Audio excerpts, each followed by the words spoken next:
Primeira questão está dizendo assim: o condutor retilíneo muito longo, indicado na figura, é percorrido pela corrente de 62,8 amperes. É esse condutor que você vê aqui em cima. O valor da corrente I na espira circular de raio R, a fim de que seja nulo o campo magnético resultante no centro O da mesma, será igual a... Então, a condição desse problema, meus senhores, é que o campo magnético resultante no centro dessa espira seja igual a zero. Então, olha só. O centro da espira está sofrendo a ação de duas correntes elétricas. Nós temos uma corrente elétrica vermelha, então nós vamos ter um campo magnético produzido pela corrente vermelha. Vamos começar por esse. Mão direita, regra do saca-rolhas, dedão na corrente. Quando você agarra o condutor, do lado de baixo desse condutor, que é onde se encontra o centro da nossa espira, nós teremos um campo magnético apontando para dentro. Então, senhores, eu sei que o campo magnético produzido por aquele fio comprido que você está vendo ali em cima, exatamente no centro da espira, está apontando para dentro. Agora, a condição desse problema é que no centro da espira o campo magnético resultante seja zero. Ora bolas, se eu tenho aqui um vetor campo magnético apontando para dentro, para neutralizá-lo é preciso de que exista aqui um outro vetor campo magnético apontando para fora. Este deveria ser então o campo magnético produzido pela espira. O problema não pediu, mas mesmo assim vamos determinar qual é a direção, aliás, qual é o sentido, perdão, da corrente da espira. Mão direita, saca-rolhas. O campo magnético produzido pela espira está apontando para fora. Se você põe o dedão para fora, os 4 dedos mostram para você que a corrente elétrica na espira vai estar girando então aqui em sentido anti-horário. Mas o problema não pediu isso. O problema pediu que você determinasse qual é a intensidade desse campo. Aliás, desse campo não, minto, desta corrente. Gente, a condição do problema é que o campo magnético resultante no centro da espira seja igual a zero. Para se ter um campo resultante igual a zero, é necessário que o campo produzido pela espira seja igual ao campo produzido pelo fio. Mas, ó, senhores, o campo produzido pela espira, que é um fio redondão, é dado por μ0i sobre 2Rzão. O campo gerado pelo fio comprido, maior que você, é μ0i sobre 2πd.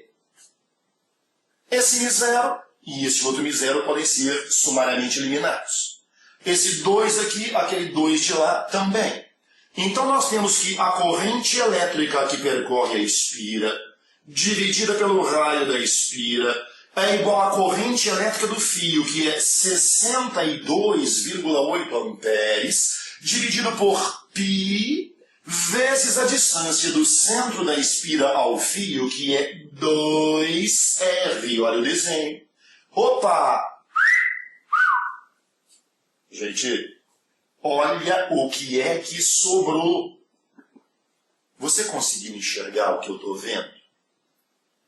2π. Se você aproximar o π para 3,14, 2 que multiplica 3,14 dá 6,28, gente. Olha aí, o carinha está facilitando para você. 62,8 dividido por 6,28. Então aí está a corrente elétrica que percorre essa espira, é igual a 10 amperes. A alternativa correta da nossa primeira questão, letra E. Segunda questão. A figura adiante, aliás, os senhores, a figura adiante é essa figura que você está vendo aqui, e ao lado dela nós temos também uma rosa dos ventos. A figura adiante indica 4 bússolas que se encontram próximas a um fio condutor, percorrido por uma intensa corrente elétrica. Quando o cara diz assim que o fio está sendo percorrido por uma intensa corrente elétrica, significa dizer que você pode desprezar o campo magnético da Terra. Tá? O campo gerado por esse fio será mais intenso que todos os outros. Letra A. Represente na posição a figura do condutor e o sentido da corrente. Gente, olha só. Uma bússola sempre se orienta de acordo com a linha de indução. Aqui eu tenho uma linha que aponta para a esquerda, aqui para baixo, aqui para a direita e aqui para cima. Se você juntar tudo isso, nós temos então uma linha de indução assim, circular.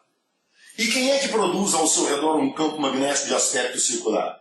Um fio percorrido por corrente elétrica. Então teríamos um fio exatamente no centro dessa figura, percorrido por uma corrente. Agora, para que lado está essa corrente? Mão direita. Regra do saca-rolhas. Olha só, olha as linhas. Se as linhas de indução estão girando nesse sentido, olha o dedão.